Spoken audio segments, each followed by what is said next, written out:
Unexpected economic data is putting severe pressure on mortgage rates, at least in the short term. We don't know how far this is going to continue, but rates are definitely on the rise. And I wanted to share that with you today so that you know sort of how we're looking at and how we will handle the volatility going forward. So let me start by showing you where rates are at and then how we analyze where they're going and how I help my clients make the best possible decision in the volatility. This is Mortgage News Daily. I use this as a way to track daily rates because it's done on a daily basis. You have to be really careful if you're looking on rates online because most of the rates that are advertised are looking at a 6-month average or a 12-month average. So where we've had rates going down and you're averaging them, then it's going to look like they're better than they really are. So this is a snapshot of real time where they're at.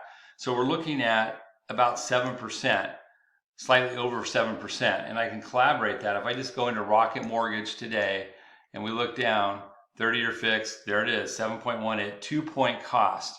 So that's at a 2-point cost, the 7%. You can see this very rapid rise of actual average rates. Now, the mortgage-backed security market, you can sort of see when you see this going down, that means rates going down. You see this rise in rates going up. You can see that up until literally like mid-October, prices were okay, and then they just so even though the average rates were rising, it's been the last week or so they've really stepped up. And let me show you how we look at it from a technical basis. I'm going to show you the mortgage-backed security market. So let me move this over out of the way. All right. So this is what it looks like for mortgage-backed securities, and there's 3 trend lines. The 25-day moving average, the red line is the 50-day moving average, and the green line is the 100-day moving average. And so you can see in these averages, the trend were that as bond prices go up, rates were going down. But then when you see these candlesticks going down, that means rates are rising. And you can see that in the last, literally since the 21st, it just collapsed very quickly. So even though they went down a little bit, it's just like that chart I just showed you, it was all but in really the last week or so that we've really seen rates go down. So the question is, what's causing it? So number one, inflation has spiked up again a little bit, not a lot. It's not out of control, but it's still coming in like 0.1% higher.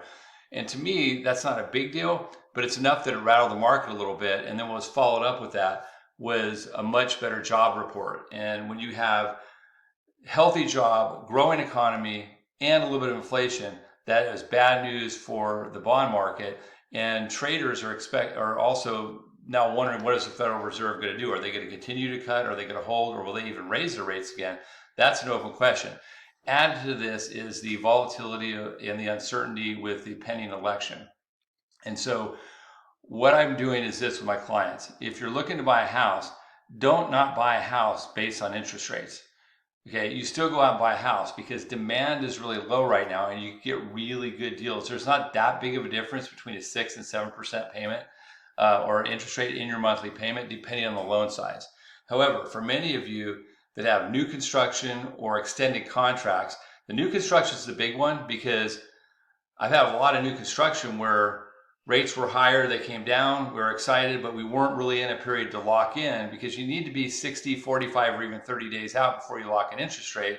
And all of a sudden, and you need to have clarity. One of the problems on new construction is that you don't always have clarity on when the builder is going to have the house ready.